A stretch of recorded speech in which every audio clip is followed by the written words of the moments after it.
Bom, hoje essa é a segunda parte, então. A gente vai fazer aqui uma série de vídeos mais focado profundamente na questão do perdão.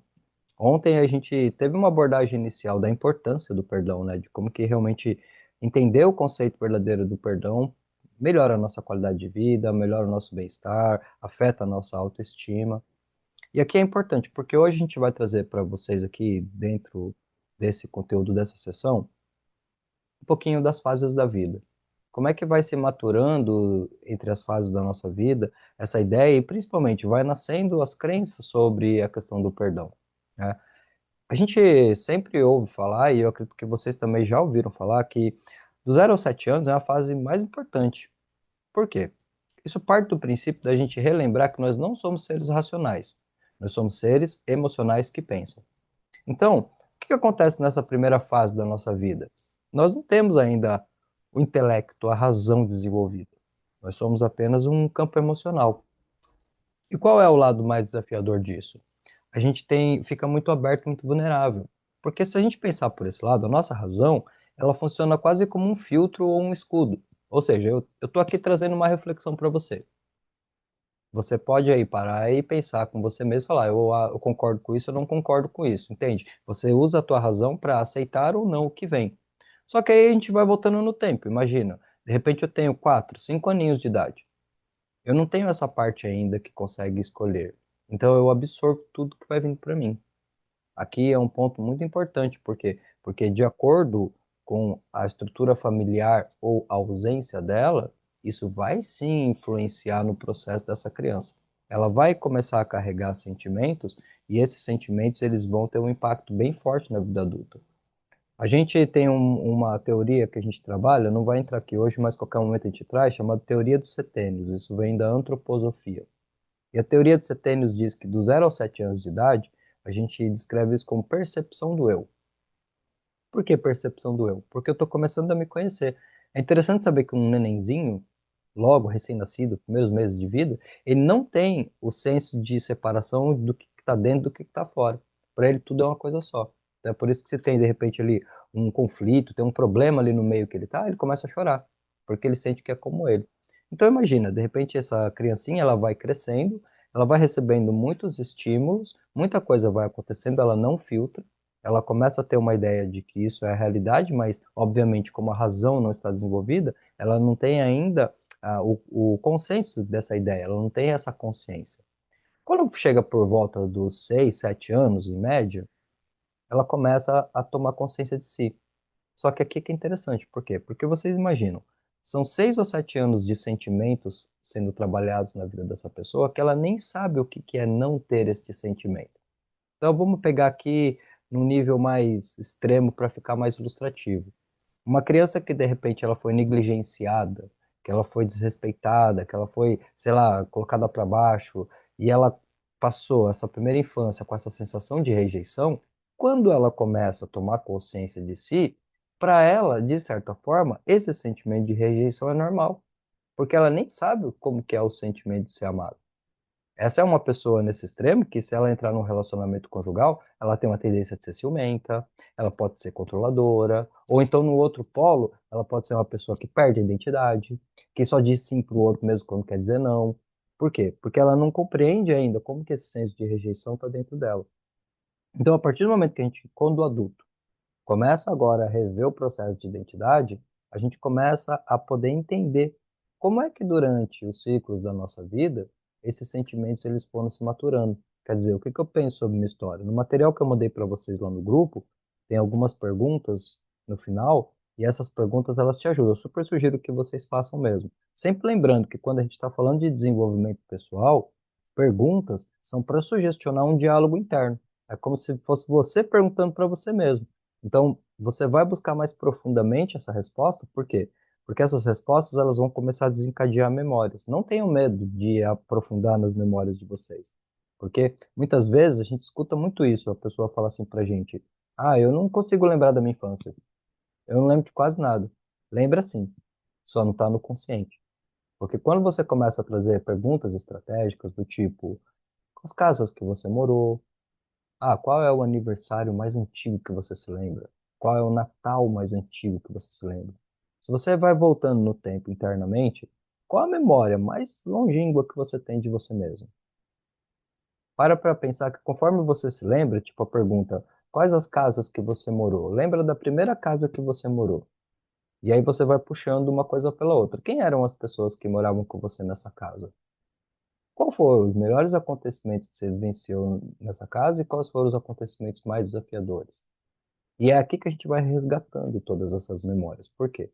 Porque muitas vezes esses acontecimentos eles geram sentimentos, mas por nós não estarmos prontos o suficiente ainda para registrar a memória racional desse acontecimento, o sentimento fica, mas a gente não consegue identificar por que que eu sinto isso. E é aqui que se faz necessário todo esse movimento de olhar para a própria história. A gente vê biblicamente a questão de honrar pai e mãe. E o que que isso tem a ver com essa nossa sessão de hoje? Porque eu não consigo honrar pai e mãe se eu não honrar primeiramente minha história, e vice-versa. Eu não consigo honrar minha história se eu não honrar meu pai e minha mãe. Porque quem eu sou hoje, quem nós somos hoje, tem total conexão com as pessoas que participaram da nossa criação. Então, a partir do momento que eu estou em paz com essas pessoas, naturalmente eu começo a ficar em paz comigo mesmo. Tem uma frase do Jung que diz assim: a distância que nós temos das pessoas é proporcional à distância que nós temos de nós mesmos. Porque se eu tenho a distância de alguém que é especial na minha vida, com certeza tem algum sentimento negativo, senão não teria essa distância. E aí volta para o que nós conversamos na sessão de ontem. Esse sentimento, ele está dentro de mim. Ele está afetando minhas relações, a minha carreira, a minha autoestima, a minha tomada de decisão. Né, mano? Sim. E isso também tem a ver com todas essas experiências que a gente passou na infância, de rejeição, de falta de amor. Porque, no fundo, quando a criança ela está nesse estágio de 5, 6, 7 anos, né, ela vai só absorvendo tudo, né? Então, todas essas emoções, todos esses sentimentos, né, estão arquivados. Só que é lógico que isso são memórias de longo prazo, que a gente chama de lembrança, né? Se você parar para pensar assim, de todas as vezes que você ficou triste, chateada, preocupado, você vai lembrar, porque são coisas que te marcaram, né? E todo mundo tem essas lembranças. Que nem, por exemplo, eu, dentro da minha infância, eu tenho várias lembranças, assim, que para mim foi um divisor de águas, né? Eu consegui me conhecer para entender, né, os limites que eu tinha, né, no hoje, porque todos esses limites que eu sentia, na verdade, eles estavam conectados com coisas que eu passei na minha infância. Questão, por exemplo, questão de comparação. Minha mãe me comparava muito com meu irmão. Então eu tinha um senso assim, um julgamento, um senso crítico comigo mesma de não me achar inteligente, né? De falar assim, ah, eu não sou inteligente, né? Qualquer pessoa era mais inteligente do que eu. Então eu sempre estava me comparando num senso assim de inferioridade em relação às pessoas, né? Principalmente quando eu ia, por exemplo, para processo seletivo, eu sempre ficava ali pensando assim, ah, o currículo daquela pessoa é melhor que eu, ah, a pessoa falou melhor que eu. Então, eu sempre tinha essas comparações, mas eu nem sabia, né, naquele momento que eu tinha esse senso de inferioridade, eu nem pensava sobre isso. É por isso que eu falei para vocês, assim, que para mim, autoconhecimento ele foi divisor de águas, porque aí eu me lembrei do momento que isso exatamente aconteceu, quando eu senti isso, na verdade. Quando eu senti isso foi quando a minha mãe começou a me comparar com meu irmão, porque eu fui, né, fiquei de recuperação na quinta série, de português e inglês. Aí, quando a minha mãe chegou em casa, ela começou a falar um monte para mim, brigar comigo, e nem eu não sabia, né, que naquele momento eu tinha sentido isso quando ela estava nessa comparação, tá exaltando o meu irmão, ah, porque o Alexandre é inteligente, tal, e eu me senti inferior a ele naquele momento. Só que aí, parando para entender algumas coisas, estudando várias coisas, aí eu ouvi uma frase que para mim foi muito interessante, que ele falava assim: por trás de toda ação negativa, tem uma intenção positiva para quem executa. Aí eu pensei sobre isso, eu falei assim, na verdade, a minha mãe ela estava tentando me dizer, ela falou a coisa certa do jeito errado, né? Que ela no fundo ela estava falando assim, você consegue ser igual ao seu irmão. Só que naquele momento eu vi assim, dentro da minha percepção, que ela estava, né, dizendo que ele era melhor do que eu, né, dentro dessa comparação. E quando eu entendi isso, foi o norte para mim conseguir ressignificar isso, né? E ver que eu também sou inteligente, que eu também consigo, né? Que quando a gente ressignifica isso interiormente, isso dá força no agora, no hoje, né? Para a gente poder fazer as coisas de uma forma diferente, dar uma força diferente, né? Porque por isso que fala compreender e perdoar, né? Então, quando eu entendi essa minha percepção equivocada, aí eu entendi assim, agora eu consigo, né, fazer diferente. Agora eu consigo, né, olhar para mim e ver que eu sou inteligente, né? Porque no fundo era isso que minha mãe estava querendo me dizer naquele momento, que eu também conseguia ser igual ao meu irmão. Né? E você vê como que é importante quando a gente vê experiências do nosso passado que estão limitando a gente. Só que quando a gente não está nessa jornada de conhecimento, de autoconhecimento, é difícil da gente conseguir perceber essas coisas, como isso afeta a gente no agora, no hoje. Né? Então é interessante a gente começar a olhar para cada parte, né, da nossa vida, né, onde a gente se feriu, onde a gente se machucou lá atrás, porque isso pode estar sendo um limite no hoje. Né? Por isso que fala que o perdão liberta. Mas não liberta a gente só de se reconciliar com a pessoa, mas liberta a gente de estar nesse sentimento, né? Sentindo essa negatividade, sentindo esse senso de inferioridade, né? Você vê quando as coisas machucam a gente como, né? A gente nem faz ideia do quanto que isso atrapalha a nossa vida. É isso mesmo. Por isso que ele coloca até aqui no slide, ó, perdoar profundamente é entender a própria história com mais consciência e menos prisão ao passado. Olha que exemplo interessante da Ariane, porque a gente falou ontem, não lembro se foi aqui na sessão gravada ou se foi no bastidor, na nossa sessão mais interna, sobre a questão da comunicação, né? Que a gente realmente tem que entender a comunicação, porque a partir do momento que a gente começa a entender a comunicação, a gente começa a meio que apertar uma tecla SAP para alguns acontecimentos. Como o exemplo que a Ariane trouxe. Então, de repente, ela estava ali, como criança, vinha a mãe dela, fazia uma comparação com o irmão, como que para ela isso ressoava? Eu estou sendo inferiorizada, ele é superior a mim. Quando, na verdade, depois da vida adulta, ela compreende que era só uma forma da mãe dela querer dizer: olha, você pode ser tão boa quanto ele. Olha o resultado que ele tem, talvez seria no sentido de uma inspiração para que você possa também, e não, obviamente, como um julgamento de que você é incapaz. Percebe que a comunicação aqui ela é muito importante, porque é daí que vai se entrando todo esse conceito que conversávamos aqui anteriormente, antes de iniciar a gravação, sobre como alguns padrões da infância, antes da nossa mente estar bem desenvolvida, eles vão somando. Então, nesse caso, ela guardou ali um sentimento de rejeição. Esse sentimento ficou ali, mas nesse momento ele não estava racionalizado. Ele era só um sentimento. Esse sentimento ele se manifestaria em baixa estima, em falta de autoconfiança, numa preocupação excessiva com o que os outros vão pensar do que eu faço. E, obviamente, isso vai ser extremamente limitador. E o mais importante, é claro que esse sentimento, de uma forma direta ou indireta, ele geraria um processo de uma mágoa entre ela e a mãe. Por quê? Porque teria uma ideia que eu sempre fui inferiorizado, sempre fui menosprezada perante o meu irmão. Daria para trazer até uma ideia do que, assim, ele é o principal, ele é o preferido. Se ele é o preferido, eu já não sou. Olha só como começa a nascer agora aqui um sentimento já de inferioridade e de busca de aprovação. É óbvio que esse sentimento aqui, ele vai se manifestar com força nas relações. Então, a partir do momento que a gente vai fazendo esse resgate da nossa história, a gente vai entendendo de uma forma diferente. E aí é aquilo que eu sempre trago para vocês aqui, dos dois pilares do autodesenvolvimento, é o pilar do conhecimento e é o pilar da terapêutica. O que a gente está fazendo aqui nesse exato momento é ampliando o conhecimento, é trazendo reflexões para que vocês possam ver informações e acessar, aliás, informações, que antes de acessar essas informações, o problema ele ficava muito forte. Eu sempre trago uma história aqui no grupo e as pessoas já ouviram várias vezes, que é o seguinte: entrou um cara dentro do trem, o cara estava lá no trem, sentado lá tranquilamente, estava lendo o livro dele. Daqui a pouco entrou um rapaz com duas crianças. E essas crianças começaram a fazer uma algazarra no vagão do trem. O cara começou a olhar aquilo, pô, já ficou incomodado, já estava atrapalhando a leitura dele. E as crianças iam e giravam ali nos corrimões e falava alto e tal, não sei o quê. E o cara olhava pro pai das crianças, passivo, sentado, sem tomar uma atitude. O cara começou a olhar para aquilo e pensar com ele mesmo, cara, não é possível, como é que esse homem não tá vendo o que essas crianças estão fazendo?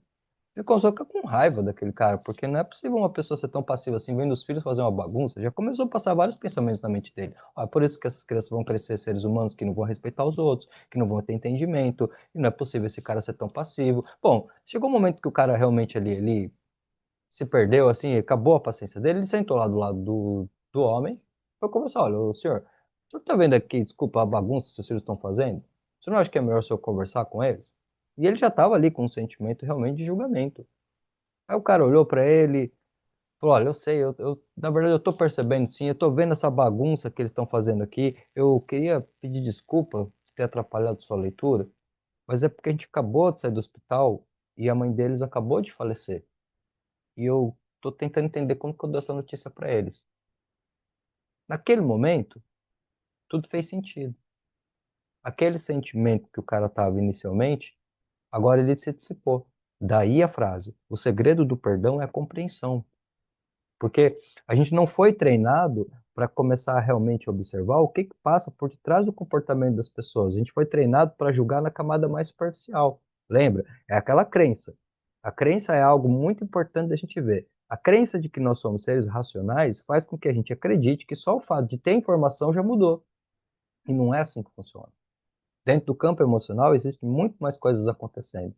Então, a partir do momento que uma pessoa ela tem um comportamento que ele é estranho, esquisito, que ele é diferente, você vai ter duas opções a partir de acessar essa informação. Ou você vai julgar essa pessoa de forma superficial, ou você troca o julgamento, e a gente chama isso de mente integrativa, pela curiosidade. Por que será que essa pessoa age dessa forma? O que será que tem por detrás da história de vida dessa pessoa? Porque se eu não trocar isso aqui, eu não consigo me permitir um pouquinho mais profundo. E olha só que interessante, né? Porque a vida realmente é algo maravilhoso, porque quando eu me dou mais a permissão de me importar e de me preocupar com o que acontece com o outro, isso liberta a mim mesmo. Porque aquele cara dentro da metáfora que estava com uma raiva ali pelaquela bagunça, naquele momento que ele entendeu a informação, a raiva se transformou em compaixão. Ele se pôs no lugar do cara. Ele talvez entendeu que ele, no lugar dele, também estaria da mesma forma, que não tinha realmente a ver com todo o julgamento que ele tinha criado, mas com uma situação que ele desconhecia. Tanto que aqui a gente sempre traz essa questão em termos de conexão com os nossos pais. Como é que foi, ou como é que você realmente, o que que você sabe, por exemplo, sobre a infância dos seus pais? Né? Se você pudesse voltar numa máquina do tempo hoje, lá na época que o papai e que a mamãe tinham 5 aninhos de idade, e você pudesse ficar ali de forma invisível, acompanhando por uma semana. Como é que o papai e a mamãe com 5 aninhos de idade eram tratados? Eles tinham carinho dos pais dele? Eles eram negligenciados? Eles viviam numa vida, de repente, com uma família que tinha vários irmãos e eles só eram, entre aspas, mais um, porque o pai e a mãe tinham que trabalhar e, na verdade, eram os irmãos mais velhos que tomavam conta e eles se sentiam negligenciados, mas nem sabiam disso. Por quê? Porque, obviamente, todo esse processo ele vai se revelar na fase adulta. Felizmente ou infelizmente, é como a Fernanda estava até falando isso aqui agora de pouco que eu vou trazer a informação dela. 3% das pessoas apenas trabalham em terapia. Ou seja, 97% das pessoas nem sabe por que que elas fazem o que elas fazem. É por isso que a gente vê tanta coisa aí acontecendo. Isso sem contar que quando a gente começa a entender o campo terapêutico, e para vocês que estão participando aqui, e para quem está assistindo esse vídeo, entenda que terapia não tem a ver com você ser louco. Aliás, essa questão da loucura, abrindo um parênteses aqui, ela é relativa, tá? Porque se você fala para mim que você quer ver uma vida normal, de segunda a sexta-feira, casa, trabalho, sem nada acontecer na sua vida, essa normalidade ela parece meio loucura. Porque o que seria normal mesmo é você ser diferente, gerar novas experiências, novos movimentos, se permitir, arriscar. Ou seja, muitas vezes aquele que parece ser louco é o mais normal. É que depende do que você acredita como normal. Só que quando a gente fala na questão terapêutica, isso tem a ver exatamente com os processos que nós estamos fazendo aqui. Essa informação, ela é terapêutica por si só, porque se para você está fazendo sentido tudo que você está ouvindo aqui, você vai conectando com a sua história, você vai começando a compreender algumas coisas, e você vai percebendo que só o fato de acessar esse conteúdo já vai te trazendo leveza, já vai trazendo, trocando realmente alguns pontos que você tinha um julgamento por uma curiosidade, porque nessa questão aqui, o mais desafiador é que toda essa má interpretação do comportamento das pessoas acaba se refletindo para nós como a ideia de que nós não somos aceitos e nem amados, quando na verdade isso grande parte das vezes é um equívoco. É porque a gente criou uma ideia, eu gosto de chamar isso de modo Disney. O que é o modo Disney? Vida perfeita, casa perfeita, família perfeita, trabalho perfeito, todos os seres humanos são maravilhosos, iluminados, ajudam, fazem crescer. Gente, de uma certa forma, o campo que a gente está ainda de vida, de evolução, a gente precisa dos contrastes. Então, quando a pessoa ela para de colocar a expectativa como ela gostaria que fosse o tratamento para ela, e ela se permite apenas entender o que o outro pode dar, ela vê que muitas vezes essas falhas não têm a ver com amor e desamor, tem a ver com potencial, tem a ver com capacidade, tá? Às vezes, a gente cobra das pessoas o que elas não podem dar. Para passar um pouquinho para a Ariane e trazer esse tema, é uma outra metáfora que eu sempre trago. Imagina que você tem um amigo, uma amiga, uma pessoa que você gosta muito, que você tem um carinho gigantesco, só que esse seu amigo ou amiga é uma pessoa paraplégica. E aí um dia você chega para essa sua amiga ou seu amigo paraplégico e fala o seguinte: a gente tem uma amizade de muito tempo, de muitos anos, mas agora eu preciso de uma prova da sua amizade. Se você não levantar dessa cadeira e me der um abraço, nunca mais eu quero olhar na sua cara. Pô, fala sério, que crueldade. Não é que a pessoa não quer, é que ela não pode.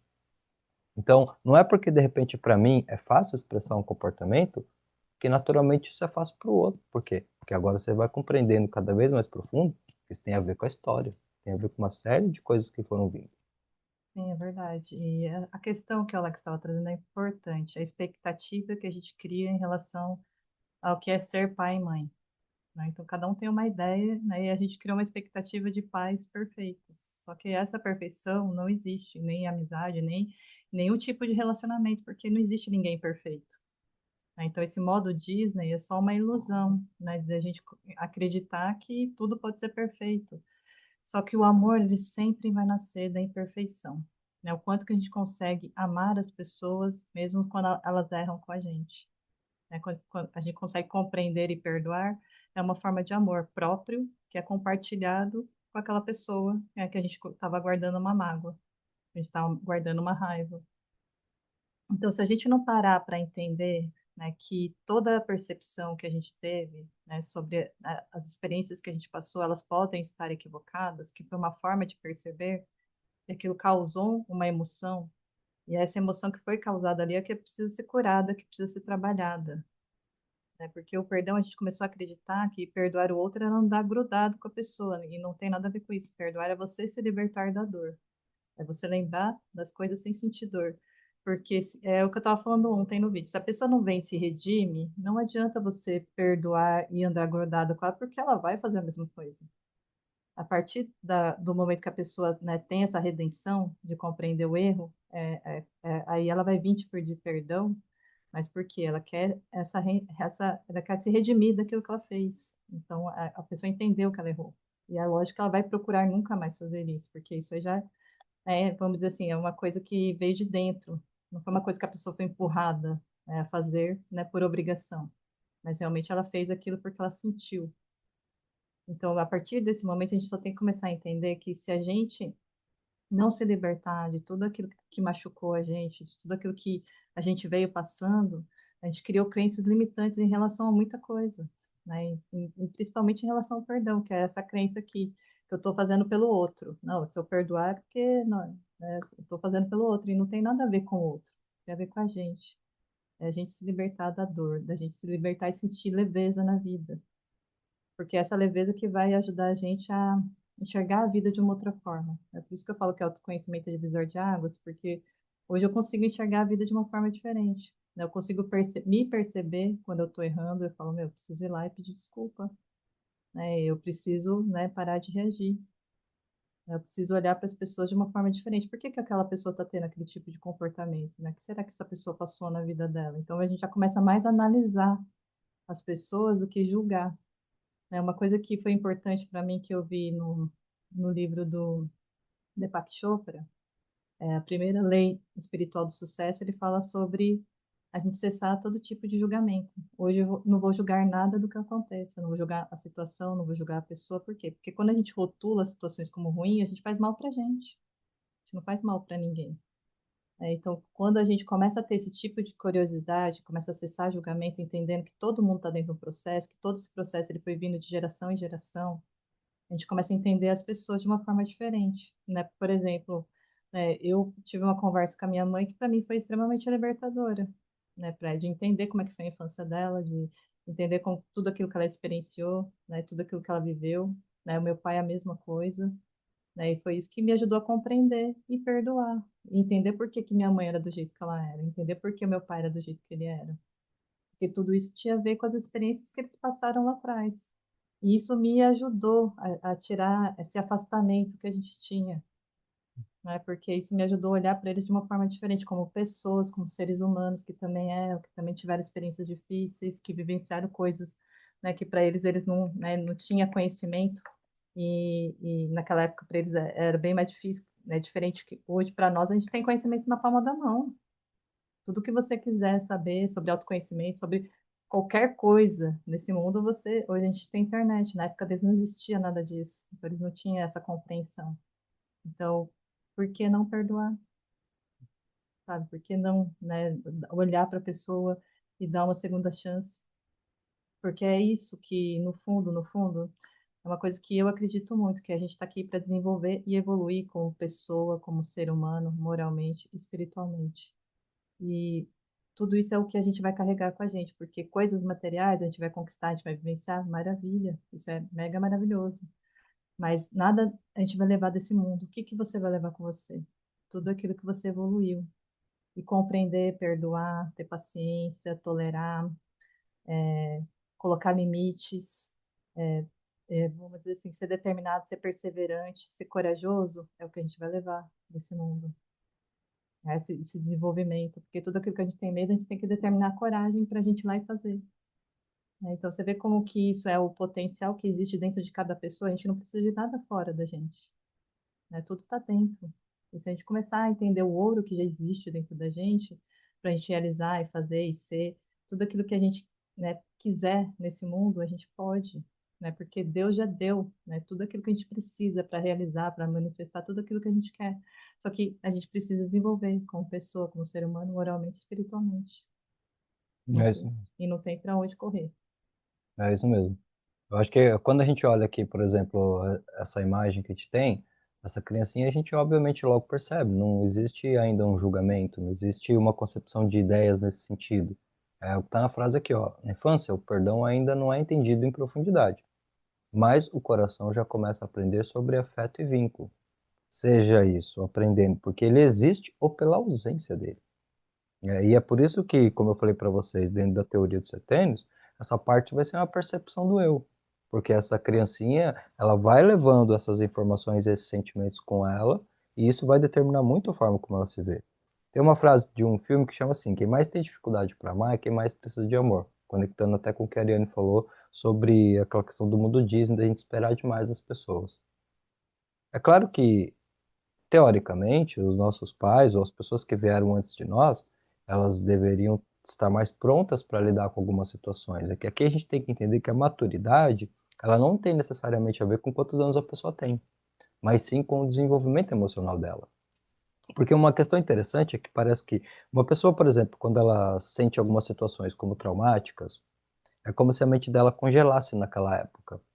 Uma parte da mente dela, quando refere àquele assunto, se ela teve um impacto muito forte com 6 anos de idade, é quase como se, quando algo associa ela aquilo, ela volta a pensar e ela age de forma irracional.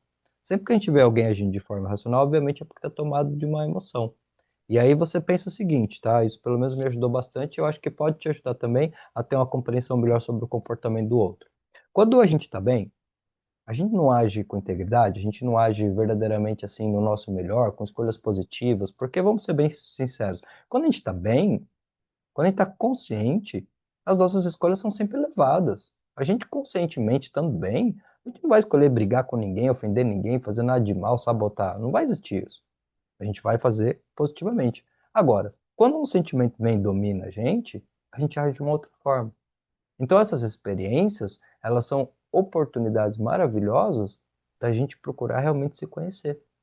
E é aí que vocês vão percebendo que esse julgamento todo, que muitas vezes a gente trabalha referente ao outro, começa sempre referente a gente mesmo. Eu não posso me julgar, eu preciso aprender comigo mesmo. Eu preciso entender por que que eu ajo de alguma forma, por que que eu tenho alguns medos, por que que eu tenho bloqueios, da onde é que vem isso? Porque eu estou assim, mas eu não sou assim. Isso não faz parte de mim como algo que eu nunca vou mudar, a não ser que eu desenvolva essa crença, né? A síndrome de Gabriela. Eu nasci assim, eu cresci assim, eu vou morrer assim. Esquece isso. Você pode se criar a partir do momento que você tomar a decisão da forma que você quiser. Não existe uma regra que o mesmo sentimento que você teve hoje, ou o mesmo comportamento de hoje, você é obrigado a fazer amanhã. Porque se nesse momento você toma uma decisão que amanhã vai ser diferente, e você se compromete com essa decisão, pode ter certeza. O potencial e a capacidade você tem. Não tem a ver com quão inteligente você é, rico ou nada disso.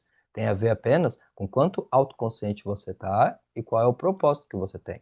Quando a gente fala de perdão, tem uma evolução moral e espiritual muito grande.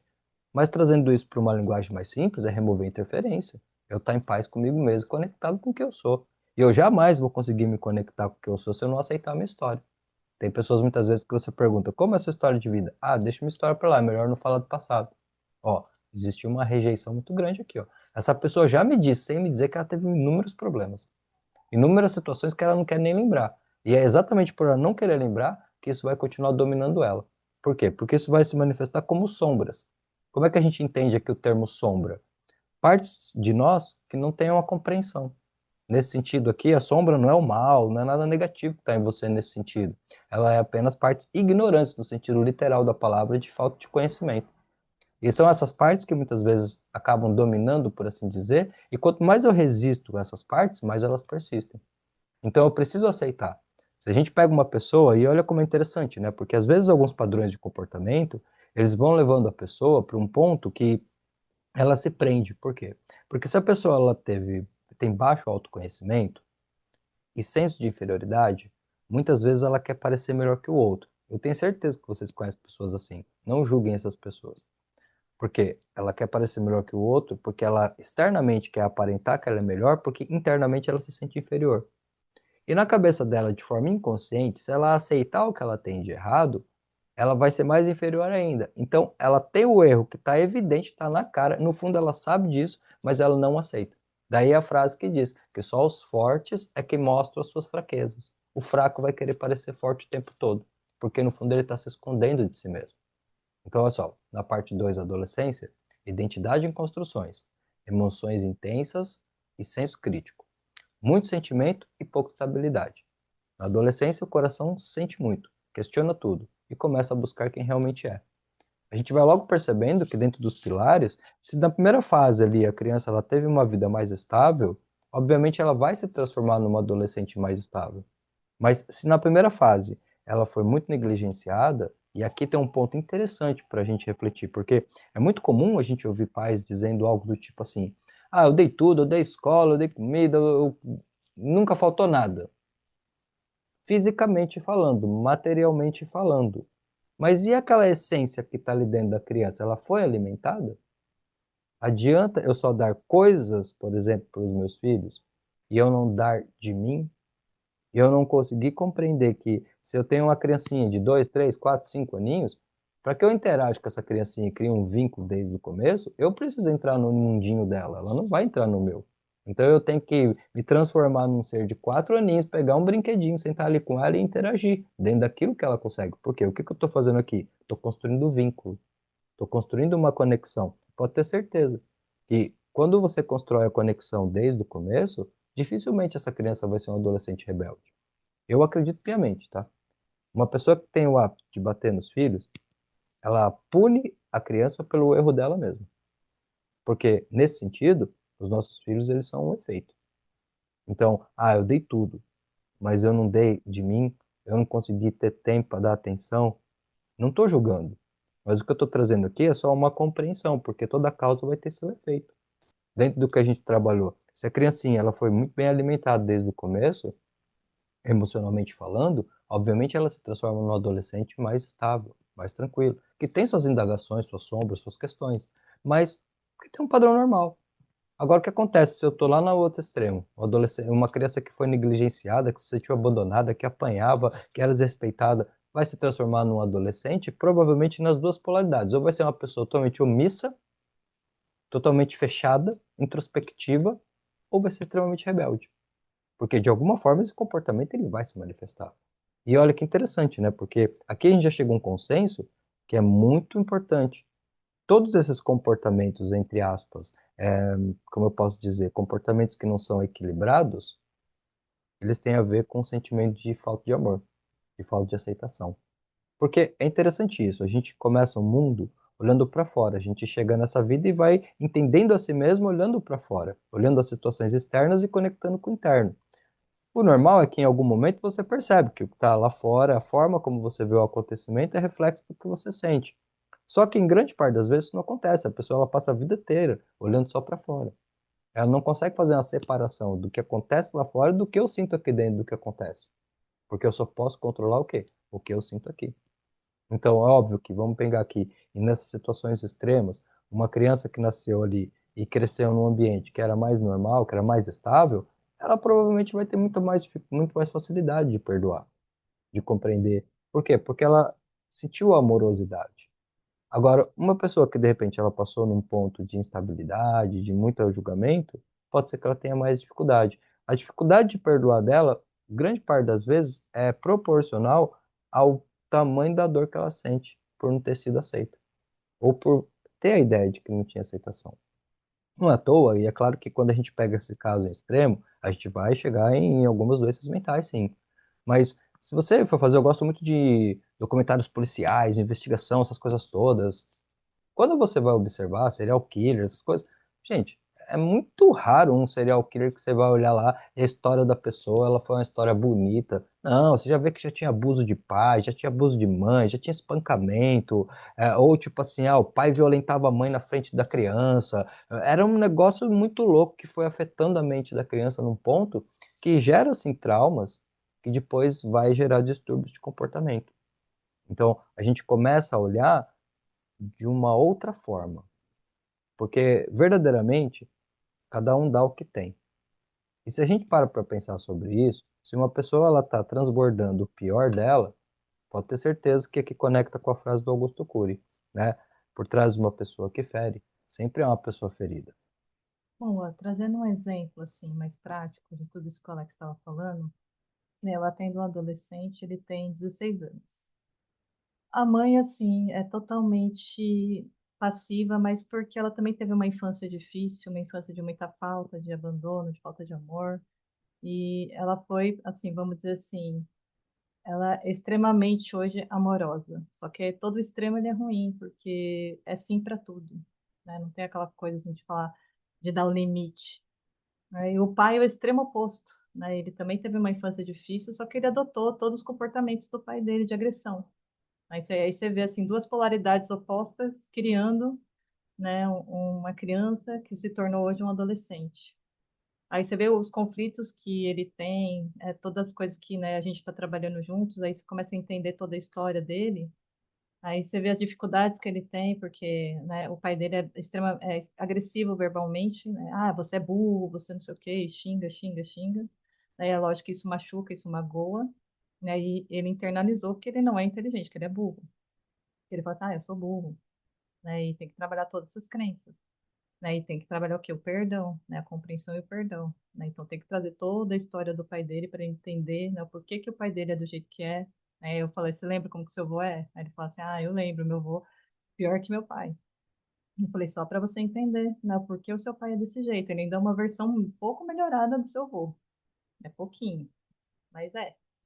Né? Agora a mãe vem no extremo oposto, né? Então aí você vê o choque que dá, né?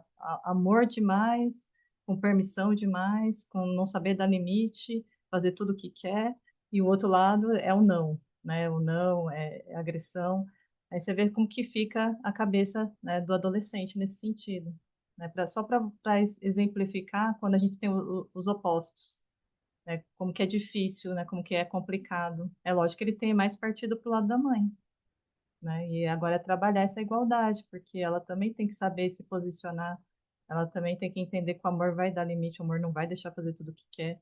É que nem quando você tem uma criancinha que está aprendendo a gatinhar, você não vai deixar ela colocar a mão na tomada, o dedinho na tomada para tomar choque. Então vai ter que dar um limite. É a mesma coisa, né? O amor sempre vai trazer esse norte. Né? Porque tu não fala assim, o amor é paciente, o amor é isso, o amor é dentro de um limite saudável que não vai deixar a pessoa correr perigo. Então, é isso que a gente tem que começar a entender, porque dentro dessas duas polaridades, agora trabalhar uma mente dessa é altamente desafiadora. É porque o tempo todo isso vai continuar acontecendo. Mas é por isso que o Alex e trouxe uma coisa muito importante, que é essa questão, né, que a criança é feita, e realmente, porque o pai e a mãe precisavam fazer terapia para entender, eu preciso mudar isso, né, eu preciso mudar isso aqui, né, porque senão vai continuar acontecendo, né, e você vai trabalhando só a mente né, do adolescente, mas e aí, né, e o resto não muda, né, como é que vai reverberar tudo isso mais para frente? né? Por isso que essa questão que o Alex trouxe é importante, porque a criança sempre vai ser reflexo do que é o pai e a mãe, né? E vai adotando os comportamentos, rebeliando outros. E quando rebelia, vai para o extremo oposto. Então, meu pai é extremamente agressivo. Eu não quero ser igual a ele. Então, eu vou para o extremo passivo, de aceitar tudo, de... Aí agora a gente começa a entender o porquê que, né, a gente também adotou e rebeliou comportamentos. A gente vai começar a entender por que que a gente está vivendo nos extremos, né, no oposto extremo, né? E agora a gente tem que começar o quê? Encontrar o equilíbrio dentro disso. Eu ia trabalhar esse equilíbrio, né? Nem é ser passivo nem ser agressivo, mas é ser assertivo.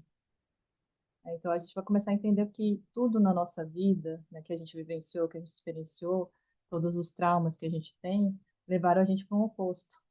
Só que a gente vai começar a entender agora como equilibrar, como transcender, como eu posso ser eu de verdade. Essa liberdade de eu ser quem eu quero ser nessa vida. É verdade, e muitas vezes esse comportamento também da pessoa ela fazer tudo, ele acaba incluindo e conecta muito com o nosso tema, culpas. Porque às vezes a pessoa ela tem um sentimento de insuficiência, então quando ela olha para a história ali, ela sente que ela não fez o melhor. É o julgamento dela com ela mesma. E aí, por ela sentir, e aí olha como é interessante, porque são vários processos, e como bem disse a Ariane, isso eu posso dizer para vocês assim, eu não atendo tanto adolescentes, já atendi alguns sim, inclusive a gente tem aqui na nossa comunidade pais de um dos adolescentes que eu atendi, mas é muito importante os pais também fazerem parte desse processo, porque senão é quase como você enxugar gelo, porque o adolescente ele vem para a sessão, você trabalha a mentalidade dele, só que o convívio no dia a dia vai de contra tudo que você está fazendo. E é muito difícil na mente deles, na idade deles, conseguirem assimilar. Então você vai percebendo que essa mãe é muito provável que ela sente ali um senso de inferioridade, ela sente um desamor, ela projeta isso no filho. Ou seja, o sentimento que ela tem muitas vezes de autopiedade, ela projeta uma visão de coitado. E isso faz com que ela diga sim quando tem que dizer não. Então, percebam que isso é um fluxo que se retroalimenta, que a cura de um, ela vai gerar a cura do outro. E olha, a Fernanda que está aqui com a gente já participou da nossa imersão. Quando a gente vai profundamente no processo de identidade, a gente realmente percebe que a gente carrega muita coisa dos nossos pais. Muita, muita, muita coisa mesmo. Aliás, quanto mais dificuldade a gente tem de lidar com eles ou de conectar, mais provavelmente a gente adotou ou rebeliou comportamentos. Eu preciso estar em paz, por quê? Porque a partir do momento que eu aprendo a perdoar e compreender as limitações de cada um, é a primeira vez que eu tenho verdadeiramente a oportunidade de escolher quem eu quero ser. Porque uma coisa é eu escolher que eu quero ter um comportamento. Outra coisa é esse comportamento ser uma reação instintiva de um comportamento do outro. Então, a partir do momento que eu vou começando a perceber, ó, conecta com o que está escrito aqui no slide. Amadurecer é começar a responder pela própria vida e caminhar com mais consciência. Daí a questão de que verdadeiramente a questão da idade não tem a ver com maturidade. Pode ter 100 anos a pessoa. Se ela não trabalhou desta forma, ela pode ter uma mentalidade de 15.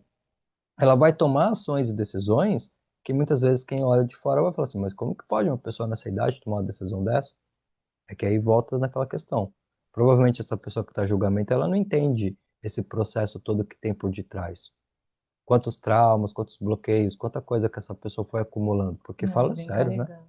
Imagina, tipo, uma pessoa ficar 60, 70 anos vivendo e segurando tudo aquilo sem saber tirar, sem saber limpar, sem saber aliviar. É um peso muito grande, por isso que a gente vai vendo que a pessoa vai chegando no ponto, vai ficando ranzinza, vai ficando negativa. O que que é isso? É uma somatização de muita coisa não trabalhada. Realmente é mesmo. E por isso que na fase adulta hoje, né, com o conhecimento que a gente tem a total liberdade para fazer diferente. Então, quando eu olhei para a minha história, eu, né, fui o extremo oposto da minha mãe, porque, né, eu tinha criado aquela expectativa de família perfeita, de pais perfeitos. Aí, como minha mãe não era uma pessoa muito amorosa, né, eu me tornei uma pessoa muito amorosa. Né? Que eu falei assim, eu vou ser amiga dos meus filhos, eu vou dar amor para eles, né? Eu sou aquela pessoa que abraça, que fala que ama, né? Que está sempre perto. Só que o que eu percebi foi o equilíbrio, que eu falei assim, eu não vou ser igual a minha mãe, né? Vou ser diferente dela. Aí eu fui para o extremo oposto dela. Aí quando eu fui para esse extremo oposto, o autoconhecimento me trouxe o norte de falar, eu preciso equilibrar. Né? Por eu ter sentido abandono na minha infância, eu criei meu filho, né, numa super proteção, né? Isso é ruim porque a gente cria filhos medrosos para o mundo. Aí eu entendi que eu precisava mudar, né? Então, por isso que eu falo, autoconhecimento é divisor de águas. Aí eu comecei o quê? A dar um pouco de mais de liberdade para o meu filho conforme a idade dele, é lógico. Ele tem os limites dele de horário, de tudo, né? Ele já entende isso, que eu já expliquei isso para ele várias vezes. E é lógico que, né, a minha preocupação era em demasia. Aí eu comecei a trabalhar isso comigo, né, para eu estar mais tranquila, para eu sair, né, daquele desespero, ele tá demorando, ele tá, né, que hora que ele vai chegar, né, então eu ficava meio paranoica, assim, né, e aí agora, né, autoconhecimento, comecei a trabalhar tudo isso, e aí você vê que a gente consegue fazer diferente, a gente consegue mudar, né, quando a gente vai para o extremo oposto, né, ou quando a gente adota comportamentos, a gente também consegue mudar, desde que a gente esteja presente, né, entendendo e falando assim, trazendo isso para a consciência e falar, meu, isso aqui eu preciso trabalhar. Né? Quando vier o gatilho do medo, eu falar, meu, por quê? Eu preciso trabalhar isso aqui. Né? Então era o enfrentamento todo o tempo de falar, meu, eu preciso me trabalhar. Se eu quero ser uma mãe melhor, né, se eu quero ser uma boa pessoa, eu quero desempenhar o melhor em todos os meus papéis, como filha, como mãe, né, como profissional, né, na totalidade, né, de todos os papéis que eu estou exercendo aqui, então eu falo, meu, eu preciso, né, focar. Então, cada momento é um momento e cada papel é um papel.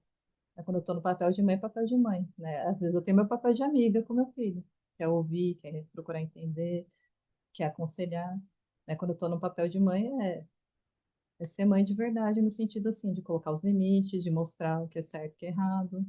Né? Por quê? Porque no fundo, o que que a gente quer? A gente quer o bem deles. Né? Eu sempre procuro, né, dentro da minha comunicação com meu filho, é trazer isso. Eu estou falando isso porque eu te amo, porque eu te quero bem, eu quero que você seja, né, uma boa pessoa.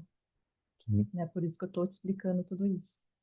Né? Não chego apontando três dedos, que eu falo assim, filho, normal errar, porque errar faz parte da gente ser ser humano. O problema é a gente viver no erro.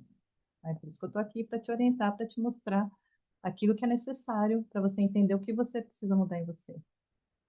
Né? Sim. Então, é por isso que eu falo, comunicação é tudo, sabe? Se a gente soubesse comunicar, se a gente souber mostrar de verdade, com amor, e ao mesmo tempo com assertividade, quando é necessário, porque às vezes a gente vai precisar ser assertivo. Mas ser assertivo não quer dizer que a gente vai ser agressivo.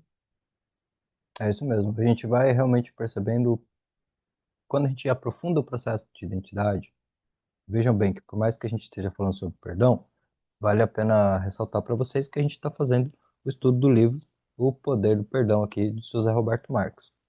E ele foi bem assertivo em trazer logo no início, no capítulo 2, a questão da história de vida, agora aqui no sentido de como vai se maturando em cada fase a ideia de perdão. Né? Ó, que quando chega na parte adulta, está lá, na maturidade, perdoar é libertar-se sem negar a própria história. O próprio José Roberto Marques tem uma frase que diz: honrar e respeitar a própria história é o maior poder no ser humano.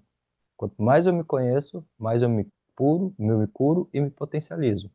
Por quê? Porque se eu me aceitar, acredito, o mundo me aceita. Porque eu não tenho medo de ser quem eu sou. Eu não tenho medo se o outro não vai gostar do que eu fizer. Porque tem uma diferença entre eu fazer algo errado pro outro e eu fazer algo que o outro só não gostou. Tá, se ele não gostou, tudo bem, eu respeito que ele não gostou, mas nem por isso eu vou parar de fazer. Eu preciso ser eu mesmo. Afinal de contas, se eu tô nesse mundo me conhecendo e eu não tenho direito de ser eu mesmo, que acontece com você se você perder sua liberdade de ser você mesmo? A vida perde sentido. E grande parte das pessoas que não conseguem se desenvolver é porque elas estão presas nisso. Ah, e se eu fizer isso, minha esposa não vai gostar, meu marido não vai gostar, o que meus filhos vão achar, o que o vizinho vai pensar? E ela fica presa dentro de um campo de julgamento, num campo de buscando um reconhecimento do outro que nem ela não dá para si mesma. Então, tudo bem, porque aconteceram muitas coisas dentro da nossa história, e particularmente eu acredito que nada foi por acaso. Eu acredito mesmo que não aconteceu nada na minha história, na sua história, que foi sem querer. Aí é claro, talvez se você esteja assistindo este vídeo e você for uma pessoa ateu que não acredita em Deus, você vai acreditar em tudo da aleatoriedade, e aí para você realmente está tudo bem, eu respeito sua percepção. Agora, se você acredita que realmente existe um Deus bondoso e justo, não é possível que você vai conceber a ideia de que acontece coisas na sua vida que são aleatórias, que não passa por um crivo de um propósito de um sexto ser. Se a gente entende que a gente cresce na adversidade, então para um pouquinho aí, porque todas as coisas mais desafiadoras que foram nos acontecendo não vieram para nos destruir, vieram para nos lapidar, para nos forjar. É que a gente foi crescendo, foi passando muita coisa, a gente não entendeu. Só que agora chega na fase adulta, onde nós estamos prontos para olhar para essa história, perdoar quem tiver que se perdoar e se perdoar, para que a gente possa verdadeiramente se dá a permissão de seguir em frente com mais leveza. Realmente aproveitando essa maravilha, porque, particularmente falando novamente, eu acredito que a vida é um caminho maravilhoso. É que não tem manual de instruções, né? A gente vai olhando que todo o nosso meio, ele é constituído para nos formar a viver para fora, não para dentro. Se a gente observa até mesmo no campo da escolaridade, a escola mais prepara a gente para o mercado de trabalho do que para ser ser humano, senão não faz sentido. Pense bem, era para ser obrigatório uma sociedade que tenha consciência de evolução do ser. A criança desde pequenininha está entendendo inteligência emocional, está entendendo comunicação, como lidar com as emoções. Por quê? Porque são temas que não adianta eu ter um PhD em engenharia se eu não sei me comunicar, se eu sou uma pessoa arrogante com o outro, se eu sou intolerante. O sucesso não tem a ver com a habilidade cognitiva. O sucesso tem a ver muito mais com a relação que eu tenho com as pessoas do que com outra coisa. Então a gente vai só se chegando na fase adulta e tomando consciência disso, observando que o primeiro passo aqui, para a gente poder se sentir mais leve e direcionado, é verdadeiramente aprender a perdoar. É se permitir aceitar e honrar a nossa história. Honrar é verdadeiramente colocar cada pessoa no seu papel. Papel de pai, papel de mãe, papel de irmão. Cada um tem seu papel, independente de ser uma boa pessoa, uma pessoa ruim, no sentido de uma pessoa muito ignorante, não importa. Cada vez que eu negligencio o papel de alguém, eu crio um buraco em mim mesmo. Porque se eu não aceito meu pai, se eu não aceito minha mãe, eu não aceito minha parte filho. E aqui eu criei um buraco. Que, acredite, a gente vai querer transferir essa compensação dessa falta. E muitas vezes, aonde que isso vai bater, que é tema para um próximo vídeo? Aqui no relacionamento conjugal. Fica um buscando a mãe e o outro buscando o pai e nem sabe disso. E isso dá uma confusão danada. Infelizmente ou infelizmente, grande parte dos casais vivem essa dinâmica e nem sabem. É, realmente, vive mesmo. Né? E, assim, a gente começar a entender o quanto que o perdão ele é importante, sabe?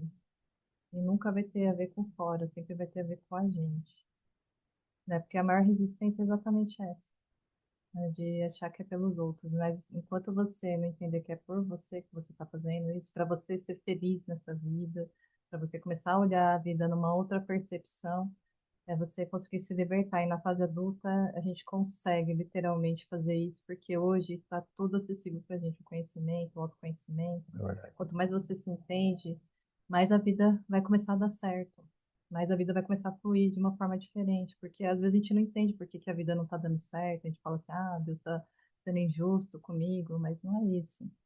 É, tem a ver com as nossas limitações, tem a ver com tudo aquilo que a gente desconhece, né? Que a gente fala assim, ah, isso aí é a gente estar inconsciente. A partir do momento que a gente traz para a consciência, a gente consegue trabalhar. Mas é através dessa libertação, dessa cura emocional que a gente chama, né? Que a gente precisa se curar emocionalmente. Porque a gente vem carregando muitas crenças, muitas coisas que a gente pode ressignificar quando a gente consegue perdoar. Né? Então a gente começa a falar, pô, né? Eu comecei a aceitar que eu sou inteligente, por quê? Porque eu consegui ressignificar, né? Dar uma outra percepção daquilo que aconteceu entre eu e minha mãe. Né? E a sensação toda de abandono também que eu senti na minha infância, né? Consegui ressignificar olhando para o meu filho e falando assim, eu, né? Fui para o extremo oposto da minha mãe, agora eu preciso, né? Ser, né? Dar os limites, né? Preciso aprender a ser diferente. Né? Então, se a gente não se conhece, a gente continua nos mesmos padrões, ou a gente vai para uma polaridade oposta, ou a gente vai continuar, vamos dizer assim, fazendo as mesmas coisas, né? Adotando comportamentos, e isso vai passando de geração em geração. Não tem para onde fugir. Então, aí, se a gente quer o melhor para as nossas próximas gerações, é quebrando esse padrão agora, porque isso já foi vindo lá de trás. Né? Então, se a gente quebra esse padrão, a gente, né, vai abençoar essas próximas gerações. É isso mesmo. E o nosso próximo tema da sessão vai ser a resistência de perdoar, que é o capítulo 3. E aqui, sim, você vai ver que vai ter muitas crenças, tá? Então, espero mesmo que tenha feito sentido essa sessão barra vídeo de hoje, tá? Se você está assistindo isso aqui pelo YouTube, seja muito bem-vindo à nossa página Despertar da Essência. Deixa o seu like, coloca os seus comentários, tá? E compartilha com as pessoas que você sente que precisa. Aliás, eu vou te dizer que você está me ouvindo aqui agora, você já tem um diferencial, porque você ouviu esse vídeo ou assistiu até o fim, e com certeza você é um buscador, tá? Seja sempre muito bem-vindo, e amanhã a gente traz aqui mais uma parte. Vamos trabalhar aí todo o estudo do livro do Perdão de José Roberto Marques, porque eu tenho certeza que ao assistir essa série ou participar das sessões, porque é claro que eu super te convido a participar da nossa comunidade, você vai ter uma visão muito diferente sobre essa ideia de perdoar e se perdoar. E quanto mais você realmente se conhece, mais você se cura e mais você consegue gerar resultados positivos para a sua vida. A nossa intenção é realmente trazer para você informações que possam te auxiliar a ver com mais leveza, com mais tranquilidade, com menos interferências e focar naquilo que realmente importa. Um grande beijo e até o próximo vídeo.